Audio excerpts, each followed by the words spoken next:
Folks, we'll get started. You're very welcome, and thanks for coming along on a Thursday afternoon. A very nice, pleasant, feels like a spring afternoon, unfortunately.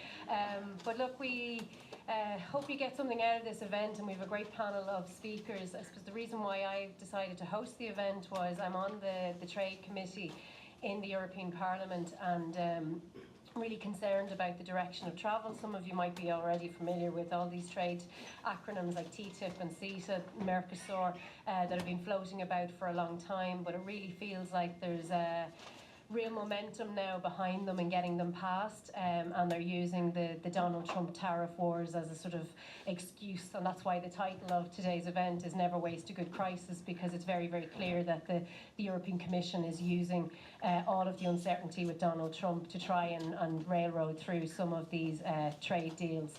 I'm not going to go into the details because I said we brought in an expert group of panellists today who each kind of have their own specialty when it comes to trade policy, and Kieran is going to be your facilitator today, so I'm going to hand over to Kieran, and then we'll have a Q&A after the panel discussion.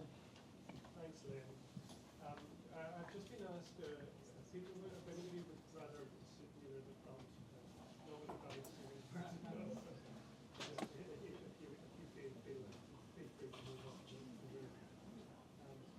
Thank you. The format we're going to take is nobody's here to listen to me. I definitely know that. So we have four people who have a lot of expertise and a lot of experience in this sector. And I'm going to go to each of them in turn, and they'll talk about their own background and their own take on what's been going on, where we are now, and then I'm going to open it up to the floor afterwards and try and get as many voices involved as possible. I'll just give you a little bit of background of the four speakers. Fergal Anderson is a farmer from Galway and one of the founders of Talamh Beá. Fergal is also a member of the international movement La Via Campesina. He's been involved in food sovereignty movements in Ireland and Europe for 20 years. Fergal is also part of the operational secretariat of Talamh Beá, with responsibility for policy development. Jean Blaylock is a coordinator of the European Trade Justice Coalition. Jean has over 20 years of experience in economic justice campaigning, mainly on trade and on food. Fred Logue is a practicing solicitor and managing partner of FP Logue LLP, a firm specialising in public law litigation.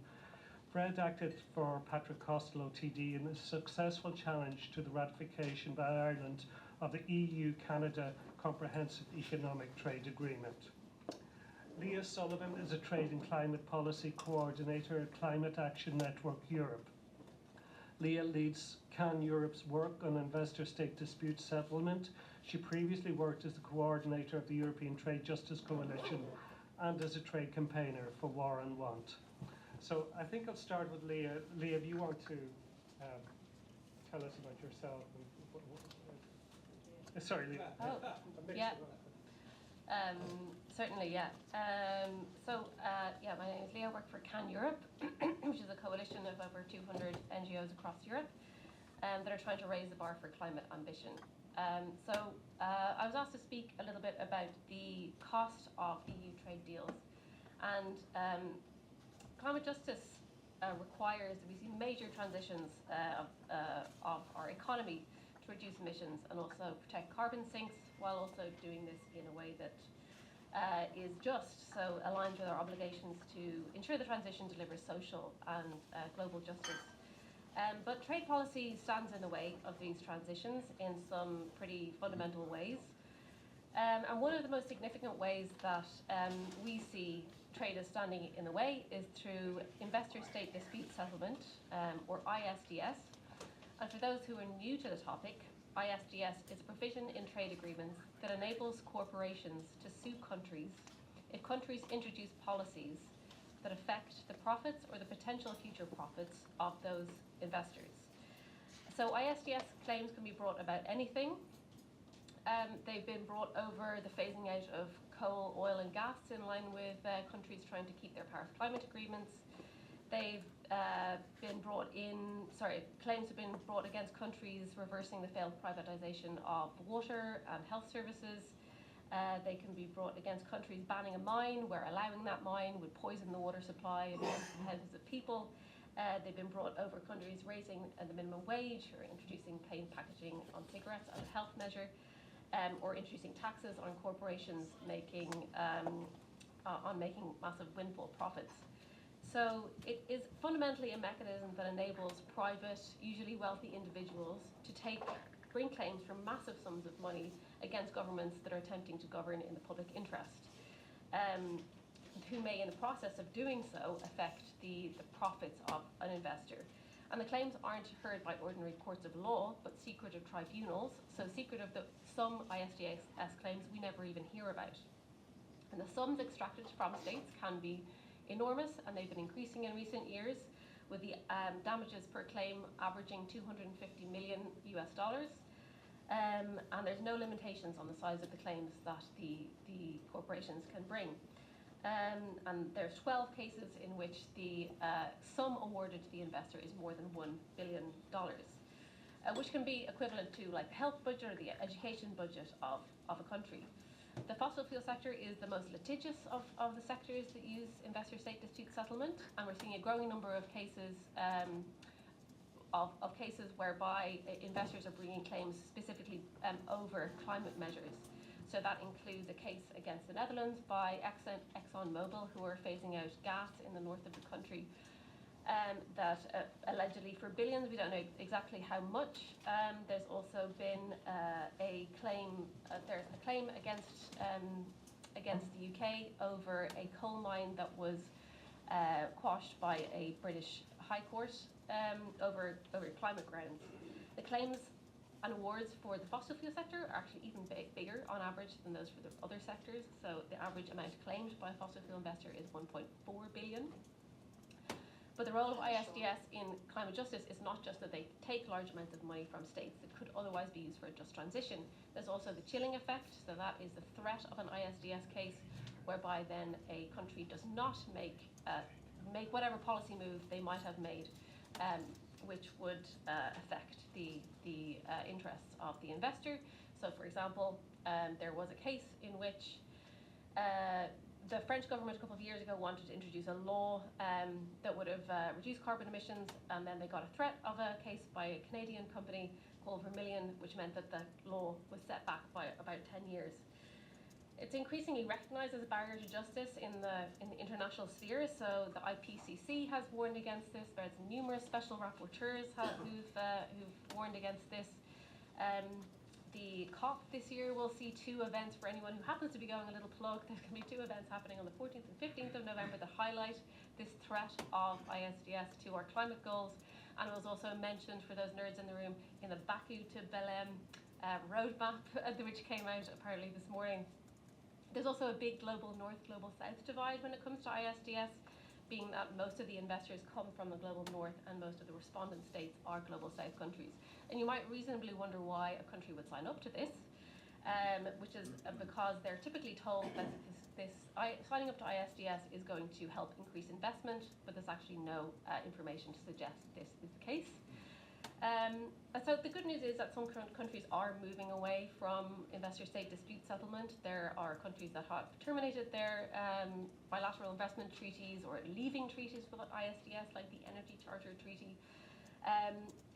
This is kind of not as cut and dry as you would hope, because there's also these things called sunset clauses in trade deals that mean essentially that the ISDS provisions remain in place for a period of time, could be 10, 20 years after a country has withdrawn. So controversially can be sued after they've actually decided to withdraw from a treaty. Talking about Ireland, Ireland's exposure to ISDS is not as great as some other countries that have a lot of bilateral investment treaties, but Ireland is still a member of the Energy Charter Treaty, despite the government having said that they would leave this treaty in June 2024. They still haven't done so, so they're going to require some more pushing. Maybe we'll talk about that later. And this is the Energy Charter Treaty is the most used treaty for ISDS claims, particularly around climate measures. and a growing number of European countries, I think we're at like 13 or 14 now, countries have withdrawn, as well as the EU itself having already withdrawn from the ECT. But that's not the only bad part of the story, because with the Arbitration Act, which is something, a piece of national legislation that I think we're going to hear a bit more about later on, where the Irish government is actually attempting to introduce a mechanism that would enable the government to sign up to ISDS in other trade deals, which is a really, really worrying development and something that should be resisted. I don't know how many minutes I'm at now. I could continue. Okay, so ISDS is not the only way in which trade undermines climate justice, but it's a kind of a huge topic, so I'll kind of limit my comments to some that are more prominent, particularly in recent trade deals, and also kind of respond to what I was asked to speak to. So, I mean, and the context of all of this is the fact that the way that the EU does trade is changing, and this is impacting climate. So over the last few years, we've seen a shift in trade policies. The EU has shifted to this strategy called open strategic autonomy. For people who are familiar with that, which kind of characterises how the EU is attempting to deal with the geopolitical tensions and shifts to a multipolar world, and kind of reflects concerns that the EU has around competitiveness and its role in the green transition. And this has kind of been given further energy by Trump 2.0's approach to trade, which is a lot of kind of threats of tariffs and bullying less powerful countries. And these kind of, what this has meant for trade and climate policy is that the EU is ramping up the pace of trade deals, so seeking more agreements faster, more willing to be flexible in terms of what they will concede on in order to secure their strategic interests. And so the EU is still struggling to finalise some of its more older kind of multilateral style deals like CETA and EU Mercosur, which has been in negotiation for 23 years or something. We have seen a raft of free trade agreements with New Zealand, Indonesia, Mexico, India, Thailand, Philippines, Malaysia, and the UAE, to name some. And so, but yeah, we're basically seeing a big shift away from these multilateral deals because they are a little bit harder to get over the line, to a range of instruments that include FTAs, but also smaller sectoral deals, sort of like mini deals that can pass by without too much public and parliamentary scrutiny. And are also sometimes launched without proper consultation or impact assessment. So this is something that is quite concerning. The Commission is also resorting to some sort of strategic tricks to get some of these deals over the line. So splitting, for example, the EU Mercosur deal into a political part such that they don't have to get an absolute majority in the Council. They can get a qualified majority, or sorry, no countries can fundamentally veto the EU Mercosur deal, and parliaments at national level don't have a say. And these kind of mini deals are then focused on the sectors that the EU deems as particularly strategic, so digital, critical raw materials, because the EU is heavily dependent on imports of critical minerals for the green transition. And then one of the kind of recent versions of this type of thing is called the Clean Trade and Investment Partnership, which is a nice name. There's only one seemingly with South Africa so far. It's been a little bit hard to know what the implications of this are, because it was launched in March with some fanfare but actually didn't contain anything at that point, and they've negotiated for a number of months, and now there's an MOU, but it's not yet public. So a lot of my sort of ideas about what it contains and what my concerns are will probably have to be double checked when we see the final text. But yeah, perhaps Lynn or others know more about this. You can confirm or deny. This kind of agreement is supposed to diversify EU supply chains, enable better access to raw materials. But it's concerning for a number of reasons. It's because it really kind of seems to lay out the red carpet for European businesses.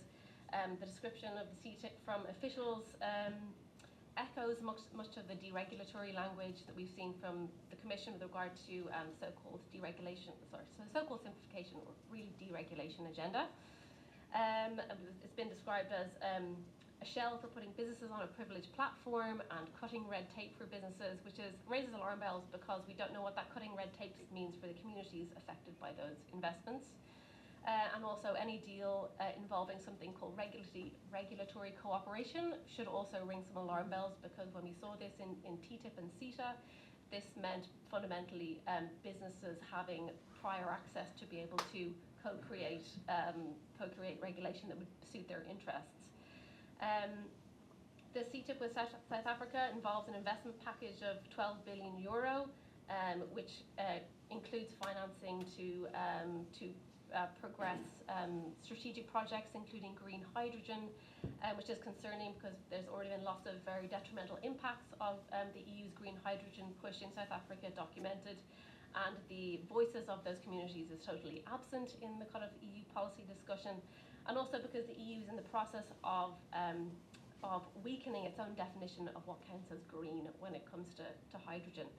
And it's potentially going to change it in a way that increases reliance on fossil fuels. So in terms of broadly impacts on climate, when it comes to what the EU is willing to sacrifice in order to get deals over the line, fundamentally that's a lot of climate policy, the European Green Deal that was launched with a lot of optimism a few years ago. We've seen that in the trade deal with Indonesia, which has been condemned as reinforcing an extractive model that implicates a lot of deforestation. Similarly, with the Mercosur deals, expected to exacerbate trade in harmful products linked to deforestation.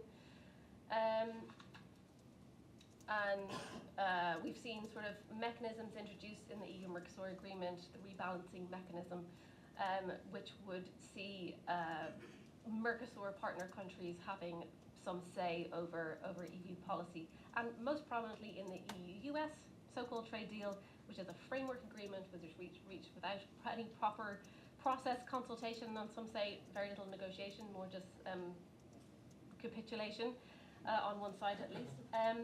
The US is a country that has left the Paris Agreement. The text of the framework agreement says that the EU is going to commit to buying $750 billion worth of US fossil fuels, and the US in the text has in its crosshairs some of the EU's green sort of legislation, including the methane regulation, deforestation regulation, and the carbon border adjustment mechanism. So any hope that we might have that the European Commission would push back against this from the EU, from the US, who are determined to get their way, in some sort of way, like the US agreement is not binding, but they've made clear that they will want to get their way on these things that they've allegedly been promised. So our hope that the Commission might push back on that is challenged by the big deregulatory push that we see at the Commission in general, in which the Commission is pushing through a series of omnibus laws. Omnibus means like it's a law that changes a bunch of other laws at the same time, in loads of areas: chemicals, renewable energy, corporate responsibility. I'm sure there's experts in the room who know much more about this than I do. And fundamentally, what all these developments mean for the climate is that our climate goals are being subsumed to geopolitical interests and using trade as a mechanism to do so, and trade is being used to justify this deregulatory agenda. In terms of what we can do about it, I think there are very concrete things that we can do about ISDS at both the national and international levels, and on EU-Mercosur, but I feel like I've taken up a lot of time right now, so I'm going to pass on to someone else. I think a lot of people would be interested in your own point of view as a working farmer and your background with Talabia and La Via Campesina. So I'll let you make your opening statement. Thanks. Yeah. As you mentioned, I'm from Talabio. Talabio is a farmers' organisation based in Ireland. We're also members of Via Campesina. Via Campesina is an international movement of farmers, probably the biggest organisation that nobody's ever heard of. There's over 200 million members internationally. And so when I'm sitting here talking about trade, all those 200 million farmers also agree with what I'm saying. That's something to bear in mind. So it's a huge mass social movement. We're against Mercosur as Talabio, but that's nothing special for a farmers' organisation. Every farmers' organisation in Europe is opposed to Mercosur. And there's a letter, I have it here, from Copa Cogeca and European Coordination Via Campesina against Mercosur. That's very unusual to have those two organisations agreeing on something that maybe that illustrates how strongly farmers' movements in Europe feel on the Mercosur issue. It's not the first time that farmers' groups would have been let down, or that agriculture has been let down by global trade systems. And I think it's important for us to go back a little bit and see where we stand, because I mean, we can focus on the minutiae of what we're facing at the moment, but we're operating within a global trade framework which is deeply, deeply flawed, and we need to go to the roots sometimes to eradicate or to fix the problems that we're dealing with. Via Campesina was established in 1993, and that was the same year that they were negotiating the agreement on agriculture through the WTO. The agreement on agriculture basically was an attempt to lower tariff barriers and lubricate international trade in agricultural goods. The Via Campesina emerged from an agreement between European farmers, farmers in Southeast Asia, and farmers in Latin America, that this new agreement on agriculture was a threat to all of them, a threat to all of their livelihoods, all of their ability to farm, to practice their forms of agriculture, their very diverse forms of agriculture, in peace. The reason being that it's based on the logic of comparative advantage. And comparative advantage essentially says we should just produce whatever it's cheapest to produce in a certain place, we produce that in that place, and then you trade with somebody else. So if it's cheapest for us to produce dairy here, we just produce dairy and nothing else. While they produce grain in Canada, they produce wine in France, they produce soybeans in Brazil, and we all trade on a global market and that everything's fine. The problem with that model is that it eradicates local cultures. You can take the culture out of agriculture, and all you're left with is agribusiness corporations. You've no people working the land, you've no one upholding the diversity of agriculture that exists across the world, diversity of food cultures. And those cultures are at the root of a lot of the things that people love about the places that they live. They're the root of our identity, they're the root of our language, and I think the loss of all those things is a loss of not just, I suppose, jobs in the countryside or farming, but the loss of a whole culture and identity of place. So that's the origin of the Via Campesina. That also impacted on our European level policies. It impacted on how the CAP is organised. So Europe could no longer directly subsidise its farming systems. It could no longer set minimum prices for agricultural products in Europe. It was forced to shift to another system, which was essentially subsidising land, ownership of land. That was regarded as non-disruptive subsidy in the trade systems. Unfortunately, that is, of course, extremely disruptive still, because it still allows European farmers to sell produce on the global market below the costs of production. And I mean, if you can imagine, if you're a country like Senegal or Mozambique, you're no longer allowed to directly defend your agricultural markets against cheap imports, because you're in the agreement on agriculture, and your market has now been flooded by goods which are coming from somewhere which can afford to subsidise its farmers, can afford to retain that rural livelihoods on the basis of those subsidies. And we know that those subsidies are the backbone of the Irish agricultural economy and most European countries' economy. That's the common agricultural policy. So food sovereignty talks about something else, and Via Campesina already originated this term, food sovereignty, to try and counteract that move towards the WTO model. Food sovereignty is a right and an obligation. It's a right of us to be able to defend our own agricultural markets against low-cost imports, a right which you'll now hear many farmers' organisations like the IFA talk about and say, yes, we don't want these imports coming in from Brazil, but it's also an obligation not to interfere in other countries' markets, not to interfere in the markets of a third country and undercut their agricultural production. In a perfect world for Via Campesina, every place is able to retain and enhance and hold an agroecological mode of production that feeds people first, that looks after the planet, and that is ultimately aimed at ensuring that we all have the right to food. We're a long way from that, I think. In Ireland, we're a long way from that. In Europe at the moment, I mean, as we all know, Europe is the largest importer of fruit and veg in the world, largest exporter, one of the largest exporters of food in the world. So food has become a geopolitical trading bloc, trading tool. Even though, as I said, Via Campesina look for an exceptionalism for agriculture inside the World Trade Organization rules and inside these kind of agreements, they would say agriculture is not like a normal commodity. It's not something that there's variations in price of production, which constantly, there's variations in potential yield, so supplies can change over time.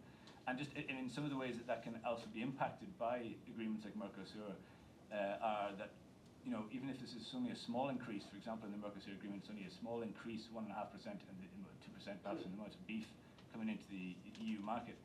when that beef arrives or when that grain arrives is very important, because it can arrive at a point where there's a surplus in the existing market, and it can artificially lower the prices for farmers. So like, it's in further destabilizing an already unstable marketplace for farmers. And the last thing that farmers need, if we want them to undertake an agroecological transition, is an unstable marketplace. They need stability. And I think for us, that's one of the ways of unlocking a lot of the multifaceted problems that we're facing at the moment. You want farmers to undertake an agroecological transition, which is going to potentially cost them money and raise their production costs.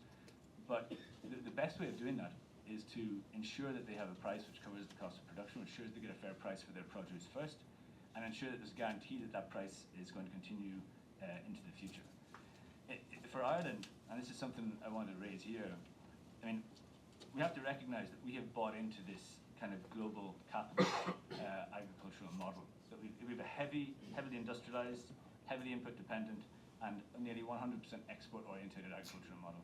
We have no local food systems in Ireland to speak of. As I'm a farmer myself, and I'm very much in the minority by supplying the local market in Ireland. We're doing a bit of research at the moment. We reckon there's maybe 500 farmers who are supplying local markets in Ireland, the domestic market. Why have we ignored the domestic market? It just to supply the international commodity market with food. That's our responsibility. We have to begin to recognise that, and recognise the problems that it brings us in democratic level as well, in terms of how that control is leveraged, I think. It also asks us to demand coherency from farmers' organisations. I'm a farmer, and I'm in a farmers' organisation which is willing to say that Ireland also needs to change its export-oriented agricultural model, and you can't have your cake and eat it too, and demand no imports at the same time as you want to export dairy powder into West Africa. That's not acceptable. I would ask you to ask the other farmers' organisations to reflect on that as well, and to see if we can design an agricultural model in Ireland which doesn't have those negative impacts on third countries. I think that's one of our responsibilities, given our history. The last thing, I suppose, the Common Agricultural Policy, for us that is still the best way of managing and rectifying the problems that we have in Europe. The European coordination of Campesina talked about market regulation.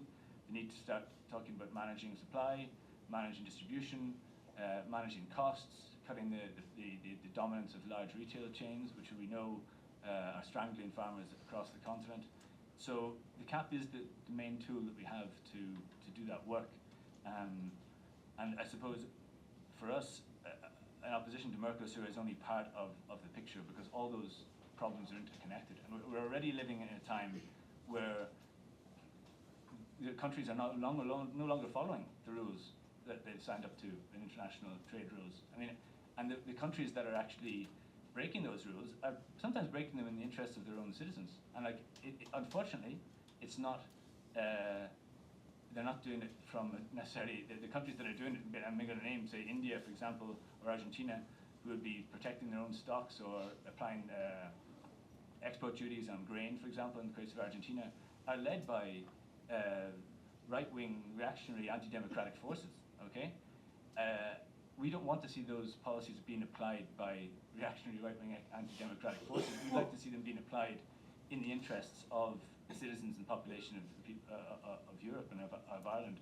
And I think we need strong leadership for that to begin to happen. We need to be able to speak out and say that that is what's required, and not leave that space to those, like what I call the anti-democratic forces. I'm trying to say the far right, some people call them, but I'd say the anti-democratic forces. I think the danger of that, again, is that if rural communities are abandoned, and if they feel abandoned again and again, and this is not the first time that these kind of problems have occurred, and if there is no democratic way for them to address the problems which they face, they will drift, and they will drift here in Ireland as well to demagogues or people that will promise them the earth, and perhaps those people will be able to help them because they will take those actions. But I mean, we just got to recognise the problem that we're in, and I think act in Ireland's best interests as well as within the European framework. So we can add more.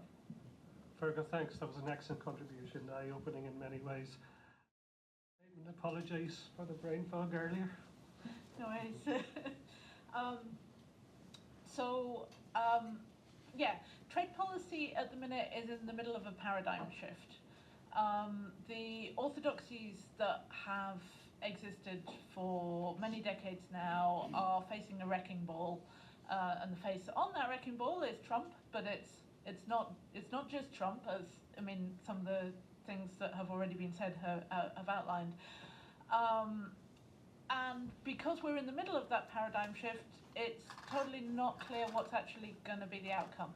I'm sure when people come to write the history in 50 years' time, they'll say it was clearly a trajectory towards this, but at the minute, it's not very clear. So yeah, I am partly Leah has covered all of the detail for me, so I feel relaxed to be able to take a step back and talk about this maybe more at a conceptual level. And the first thing I'm going to do is draw a distinction, and sorry, because this is going to seem really basic. It's a distinction between trade and trade rules, because they're not the same thing. Trade is human, trade is part of life. I make something better than you do, you make something better than me, we trade. I mean, in the positive view of trade, that's what every community in its own corner of the world trades to access the goods, the resources, the skills that it doesn't have at its own fingertips. You build up networks, you exchange information, you share knowledge, progress happens, civilization grows, yay! Everything is good. Except obviously trade has always had a somewhat more sinister side. Exchanges that are not voluntary and freely made at the point of the spear, the gunboat. What grows is not civilization, but empire and colonialism. And trade rules tend to be more on the dark side. Trade rules tend to be enforcing the rich and powerful being able to get what they want. You know, from the point where, you know, back in the day, the British warships show up off your coast and they tell you, well, the rules are you're trading with us or we're invading your country. That's one of the origins of trade rules. Usually they're not as blatant as that. You know, in the last 30 years, what we have been facing is neoliberal trade rules. And they have a benign mask which says, we're about growth. It will be a rising tide that lifts all boats. That's what we're here to deliver, despite the fact that trade deals very rarely actually have any effect whatsoever on growth, minuscule effect, if anything. What they have been an effective thing at doing is enforcing that neoliberal outlook, the market-driven, trickle-down approach to economic and social policy. Because if you look at what's actually in the trade deal, and they tend to be like these tomes, hundreds of pages of dry, legalistic impenetrability. But within there, you have all of these sorts of provisions that will determine how you can run your public services, what level of environmental standards you can have, what type of food standards you can have, what type of planning laws you can have, what prices you're going to be charging for your medicines. And you're like, what are these things doing in a trade deal? What's that got to do with trade? And it's like, not necessarily anything very much, but it's a really convenient vehicle, because what trade deals have become over these years is a tool for deregulation, privatization, all of the kinds of measures that if you introduce them directly in Parliament into public discourse will be very controversial. They will be resisted. There will be a battle. Sadly, over the years, we have lost too many of those battles, but sometimes we win the battles. It will be a struggle. It's not a done deal that they're going to be able to get what they want, the corporate interests, out of these things.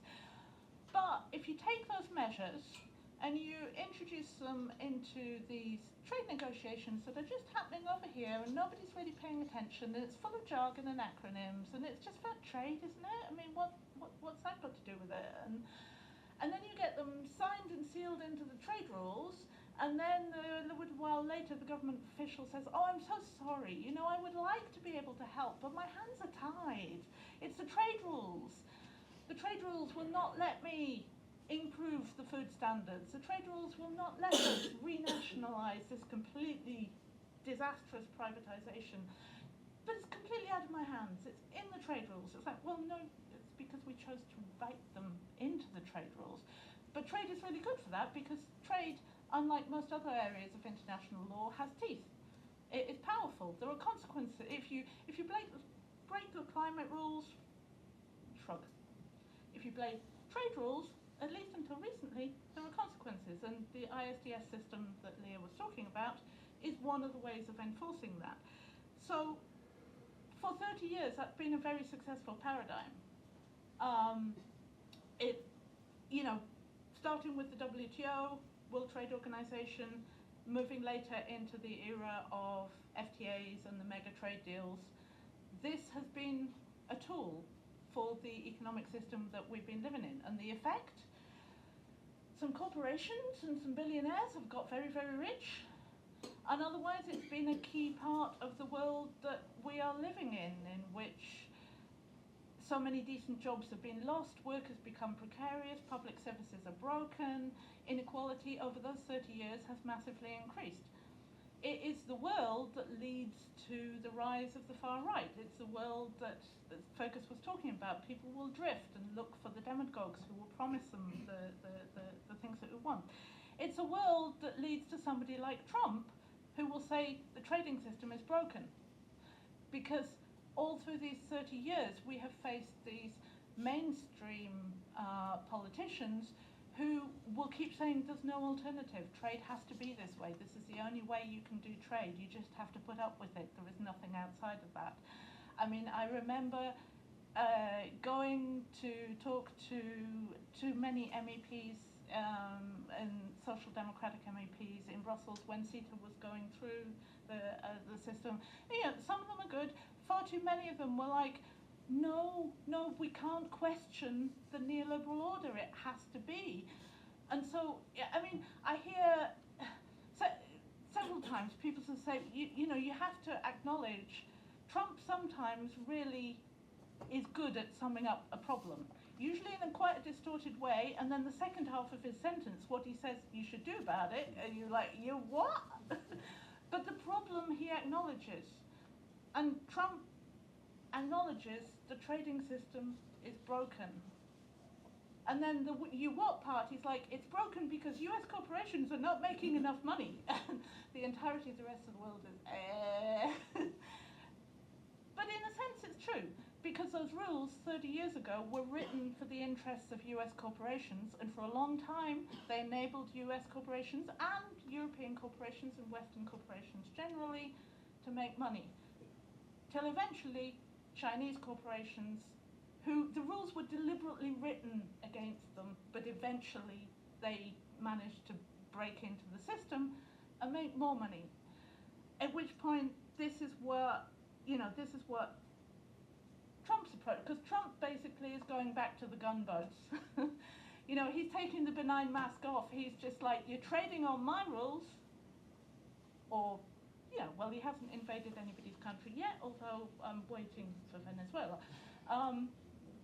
But his view of trade is completely that it's about domination. It's about ensuring that the billionaires and the mega corporations and the big tech platforms and those who have can continue to have more, to accumulate. Except that's what the neoliberal trade paradigm has also always been about, but just disguised under nicer words and a smiling mask. So at the minute, we are in this clash of paradigms, but we are between a hammer and an anvil. On the one hand, we are already facing the Trump approach to trade, the EU-US trade deal that says, you do it my way, or else. But then we are also, as Lynn said in her introduction, the response to that from far too much of the establishment is the only defense against this is to defend the status quo. The only way to defend against going further down the Donald Trump route is to pass the EU-Mercosur deal faster than we were going to. It's to do more deals. It's to sign the EU-Indonesia deal. It's to sign these smaller deals. It's like the defense against the thing that caused the whole trading system over 30 years to gradually degrade is not to do more of the same. It's also not to go down the Trump route, which is basically, in my view, just leading to a corporate fascism. We need an alternative, and then this is where you're like, so, you know, what's the alternative? I mean, I have many ideas, or I have none. It is, we do need trade agreements. Okay, I'm talking, right. We can talk about this in the workshops, maybe. But in a sense, we have, at the point when systems are breaking, when you have this edifice of orthodoxy collapsing, where you're in danger of falling rubble, yes, but you also have the opportunity to build something new. So this is actually a point when, maybe more than we have in the last 10, 15 years, we have the possibility to start pushing for something new. Also because if we don't do that, we are going to end up with corporate fascism. Right, I'll leave it there. Passion is very necessary in this space, I think. Fred, do you want to make your... Here we go. So I think it's important to distinguish between two concepts, trade and investment. First, because trade is exclusive competency for the EU, so whereas foreign direct investment is not an exclusive competency, and that's an important distinction in the subject matter that we're talking about here. Because I'm not sure if people realise, but CETA is provisionally in force in relation to trade and has been for quite some time. But the problematic areas, the bits that I worked on with Patrick Costello and Donica here, who's in the audience, concern the investment part of the treaty, which the EU isn't competent to ratify on behalf of the member states. And that is where the ISDS, the Investor State Dispute Resolution System, lies in CETA, and that's kind of the bad thing. Like I just say, like, trade is as old as humanity, so trade per se is there's nothing wrong with it. And the history of Ireland is we were a closed country up until the late 50s, and by opening up our country and by joining the EU and by integrating into the international system, it actually brought us prosperity. So it's the rules and how they're enforced is actually the problem, not really trade in and of itself, in my view anyway. So what these ISDSs do is basically they're trying to take investor disputes between investors and sovereign states outside of the public law system by creating a parallel jurisdiction that is automatically enforceable without recourse to a national court. So there's no public law control or supervision over the implementation, interpretation of these treaties. So again, like international law, again, has existed for quite some time. There's customary rules, and they've been codified into what's called the Vienna Treaty. But generally, disputes under international treaties are between states, and that they're worked out politically, and it's left to the parties to a treaty to decide how they're implemented in their own jurisdiction. So what's different about ISDS is that the implementation is in the treaty itself, and it's done in such a way that it's reversed into the international arbitration system, which is based on two international treaties that were essentially designed, or at least one of them was designed for private arbitrations, commercial arbitration, which is a tool to allow effective enforcement of arbitration awards, so that you don't, if you have a cross-border commercial dispute, you don't have to go to individual countries to enforce it. It's automatically enforceable through these treaties, and member state courts simply just rubber stamp them to give them the force of law in a member state. So that's the problem. So we took the case for Patrick Costello 4 or 5 years ago, and it was to stop the executive, so the government, ratifying the trade part of or the investment part of CETA just by a government decision, and it was taken on a fairly emergency basis because they were about to do it, and there's no oversight. It's just a decision that gets done, and once it's done, then you can't back out because of the the sunset clause one of the other contributors mentioned. So once you're in for at least 20 years, and that's the end of it. So it got all the way to the Supreme Court, and ultimately the Supreme Court says the executive couldn't ratify CETA in the current, as things stood at that time. Because of this, it was a parallel jurisdiction and it was automatically enforceable, which had the effect that it ousted some of the jurisdiction of the Irish courts, which is under the Constitution, they have full original jurisdiction over all matters of law and fact. So, but instead of saying that we needed a constitutional amendment to ratify it, there was a kind of a compromise which said that the Arbitration Act could be amended to bring in some kind of enhanced court supervision over the enforcement of CETA awards in Ireland. And you know, the judge said, without wishing to be prescriptive, he said there were two minimum things that this amendment would have to satisfy. First, that the award wouldn't be enforceable if it materially compromised the constitutional identity of the state or fundamental principles of our constitutional order, or the award materially compromised our obligation to give effect to EU law, including the Charter of Fundamental Rights, and to preserve its coherence and integrity. So nobody really knows what that actually means in practice. So because it wasn't being prescriptive, and it was only at a minimum. So there might be something else. So our view was it would be very hard to implement that because it's just so vague. So what does it actually mean?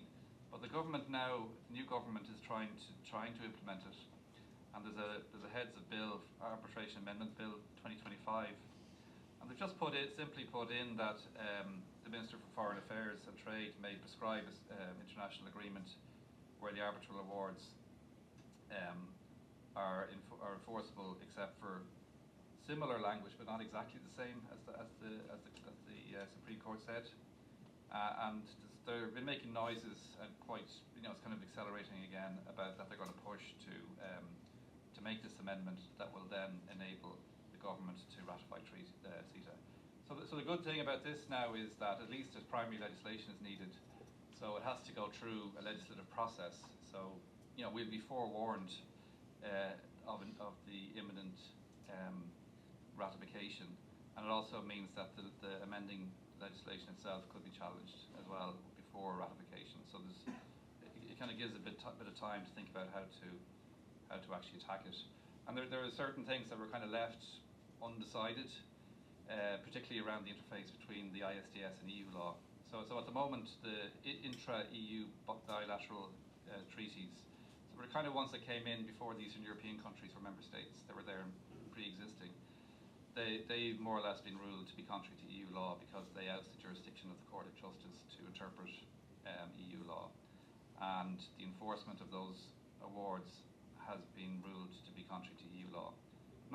Even still, they're being enforced outside of the EU, and that's the real issue with the Costello judgment.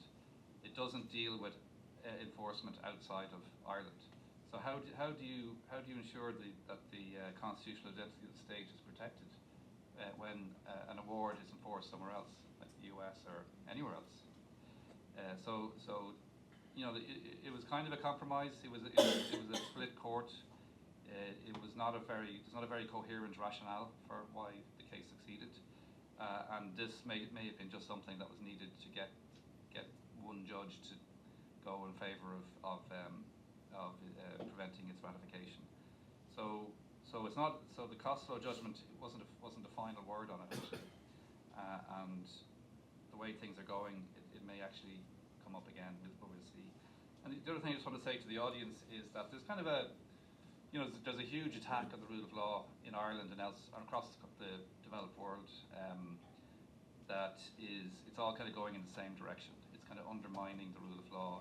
It's undermining public access to justice, and we're seeing it particularly in my area, planning and environmental law, where the government is trying to make it much more difficult for ordinary citizens or NGOs to go to court to protect the environment, but based on fairly flimsy anecdotal evidence.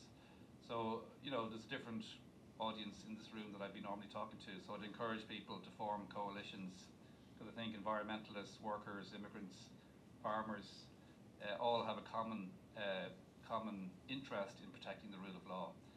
And in the same way that these attacks on access to environmental justice are taking place, the kind of promotion of ISDS is also an attack on